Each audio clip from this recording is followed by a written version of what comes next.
Сайн байцгаана уу хүүхдүүд. Өнөөдрийн хичээлийн агуулга дэмжих хичээл уул уурхай ба экологийн экосистемийн тэнцвэр гэсэн сэдвийг судлаа. За Монгол орн бол тийм ээ одоо эдийн засгийн 90% нь шууд уул уурхайгаас бүрдүүлдэг. За ингээд уул уурхайгаас тийм одоо хараад эдийн засгтай байх нь өөрөө энэ байгаль орчин буюу экосистемд хэрхэн нөлөөлдөг вэ гэдгийг бид нар энэ удаагийн хичээлээр бие даан судлах гэж байгаа хэрнээ. За хамаарлын график бүгдээ хавд үзье.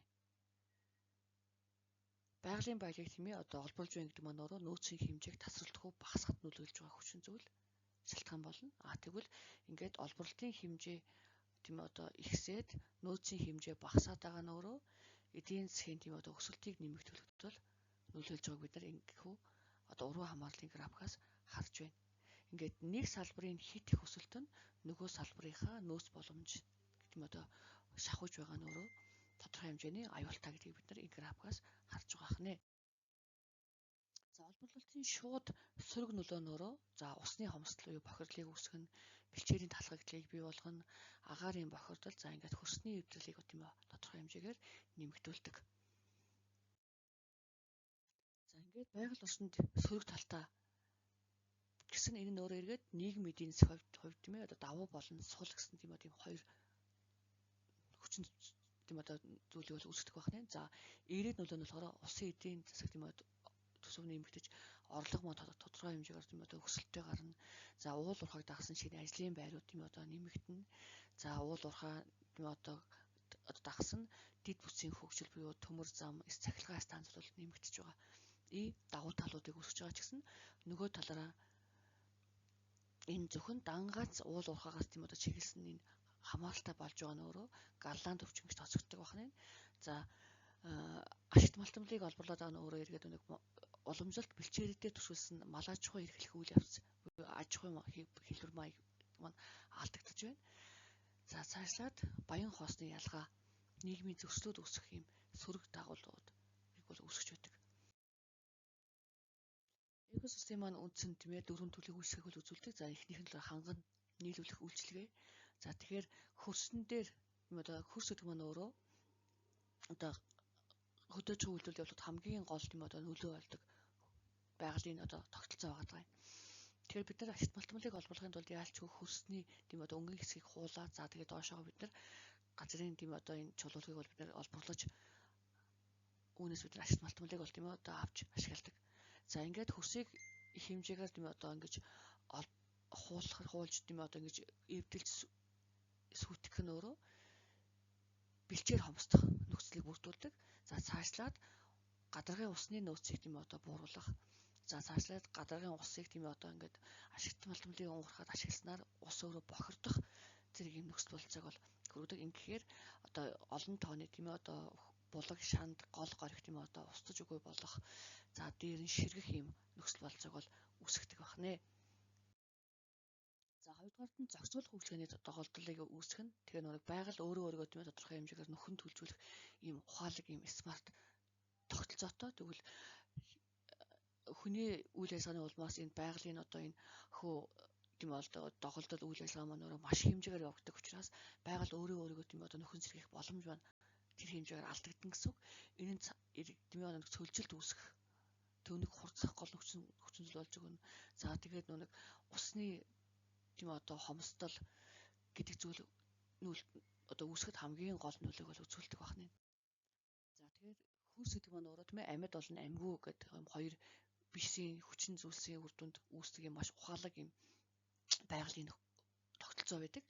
Тэгвэл одоо ингээд ашигт малтмлыг олборлох маань яалтчгүй тийм одоо хөрсийг тийм одоо тодорхой хэмжээгээр илэгдүүлж эвдрэж дороотуулах шалтгаан болж өгдөг.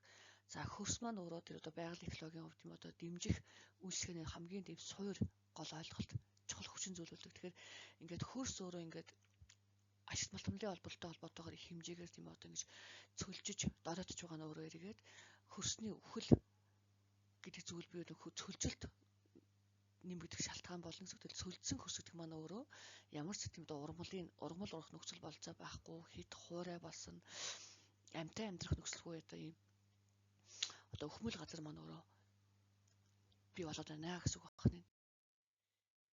За дээр нь бид нар тийм ээ одоо байгалийн энэ өвмөц онцлог зүйлсийг бид ашиглаад тийм ээ одоо бэлчээрийн малгаж байгаа ихлээс гадна одоо энэ аялал жуулчлал хөгжих нөхцөлийг болцоог бол бүрэн хангасан байдаг. Тэгвэл энэ маань өөрөө бас энэ уул уурхайтай холбоотойгоор тийм ээ одоо алдагдаж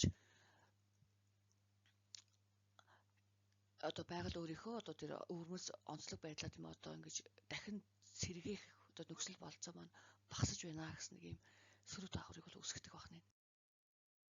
За эндээс бид нар тийм ээ одоо экосистемийн эдгээр дөрвөн үйлчлэгээнөөрөө уул уурхайн нөлөөнд орсноороо хэрхэн яаж тийм ээ одоо өөрчлөгдөх вэ?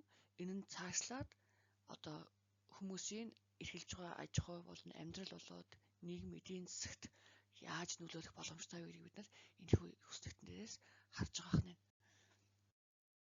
Тэгвэл одоо ингээд цаашлаад бид нар тийм ингээд ер нь ашигт малтмалыг олборлоод уул уурхайдаа түшгэлээд эрчим ус орн маань хөгжих тийм ер нь тогтвортой байж чадахгүй. Бид нар тогтвортой уул уурхайг ер нь хэрхэн хөгжүүлэх боломжтой вэ гэдэг. Тэгэхээр нэгдүгээр хариуцлагатай нөхөн сэргээлтийг хийн, технологийн шинжилэлтийг за дүүцүүлэх хамгаалал нэг эко уул уурхайг бид нар одоо тийм ээ одоо хөгжүүлэх нь өөрөө одоо тогтвортойгоор одоо бид нар экосистемийг тийм ээ одоо хадгалж хамгаалах нөхцөл болцоог бол хангаж өгч байгаа хэрнээ.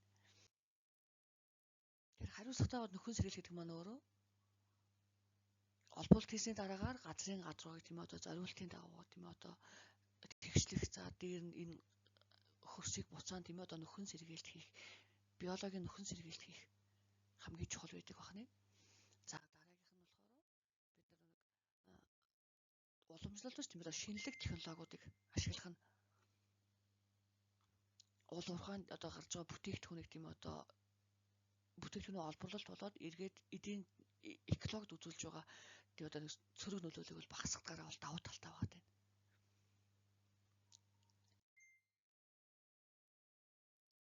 Тэгэхээр одоо бүгдээрээ ер нь одоо бид нар зөвхөн уул уурхайг тийм одоо аваад ашиглаа бид нар тийм ногоон олборлагч буюу бид нар тийм одоо өнөөдрийн хэрэгцээг хангахдаа бид нар хойч ирээдүй үеийнхээ нөөц бололцоог тийм одоо хязгаарлахгүйгээр тийм одоо тэдэнд тодорхой хэмжээгээр байгалийн баялагийг тийм одоо хүртээмжтэйгээр хүргэх нөөц бололцоог хадгалж үлдээх нь хамгийн чухал байгаа даа. Энэ нь өөрөө эко технологи гэсэн зүйлийг бол үүсгэж байгаа хэрнээ. Ингээд бид нар өнөөдрийн хичээлийг судалсанаа бүгдээрээ ер нь уул уурхайн компаниуд байгаль орчны нөхөн сэргээлтээ хийхгүй бол иргэний нийгэм болон төрөөс ямар хяналт тавих нь хамгийн үр дүнтэй байж болох вэ гэснээр энэ талаар тийм одоо та нар ямар бодлого баримтлах бол илүү чухал байж болох вэ гэх тал дээр хамгийн тийм одоо тохиромжтой гэж бодсон 3 санааг дэвшүүлж өнөөдрийн хичээл дээр тийм ээ өөрийн үзсэн зүйлдээ түсгэлээд одоо санаа бодлоо илэрхийлнэ. Хичээл оролцсон хүмүүстээ баярлалаа, баяртай.